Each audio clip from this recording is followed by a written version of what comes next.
Hello everyone, welcome to my channel. आज एक छोटी सी कहानी जो बहुत बड़ी सीख देकर जाएगी। लॉ ऑफ डिटैचमेंट का सबसे बड़ा नियम क्या है वो समझते हैं। एक छोटा सा बच्चा था, नदी किनारे खेल रहा था।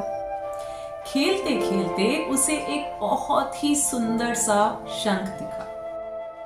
अब उसको वो शंख ने इतना अट्रैक्ट किया कि उसने उस शंख को बहुत कस के अपनी मुट्ठी में पकड़ लिया। उसने कहा, इसे तो मैं कहीं जाने ही नहीं दूंगा, इसे तो मैं जीवन भर अपने पास रखूंगा। अब शाम हो गई थी, घर को लौटना था। अब वो बच्चा घर की तरफ दौड़ना शुरू करता है, लेकिन शंख की पकड़ बहुत टाइट, बहुत कस के पकड़ लेता है कि कहीं ये गिर ना जाए या मेरे हाथ से छूट ना जाए।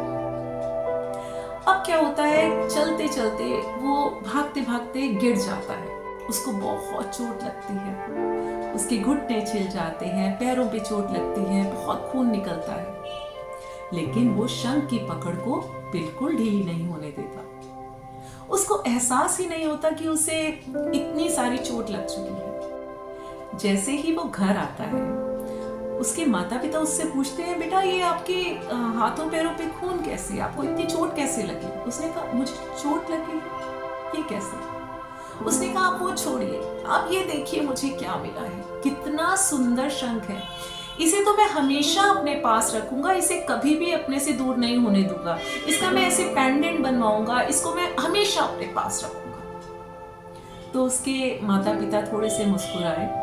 माता ने कहा, बेटा थोड़ी सी हाथों की पकड़ ढीली रखो तो फिर मैं आपको मलहम लगा पाऊंगी। उन्होंने हाथों की पकड़ ढीली करी और उसके हाथों पे दवा लगाई, पैरों पे जहां जहां पर उसको दर्द था उसको दवाई लगाई। उसको उससे रिलीफ मिला। फिर बच्चा ना, एक क्यूरियोसिटी थी कि मुझे पता ही क्यों नहीं लगा कि मुझे इतनी चोट लग चुकी है।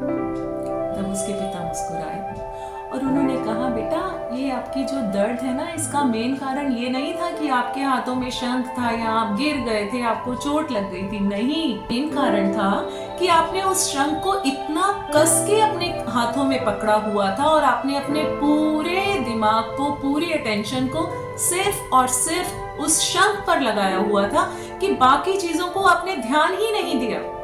आपने ये सोचा ही नहीं कि आप नदी किनारे भाग रहे हो, आपको चोट लग सकती है या और कुछ हमें दिखाई ही नहीं दिया।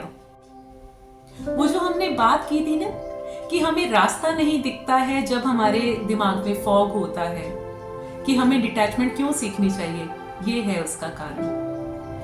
तब उसकी माता ने उसको सिखाया कि जब तक हम पकड़ को ढीला नहीं करेंगे, हम रिश्तों को नहीं समझ पाएंगे।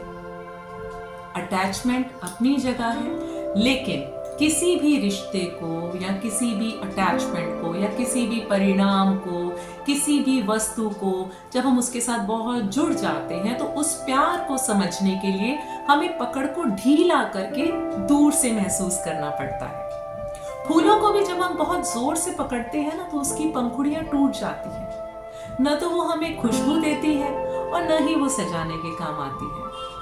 तो बस ये ध्यान रखना है कि जब हम पकड़ को ढीला करते हैं तब रिश्ते और ज्यादा मजबूत होते हैं।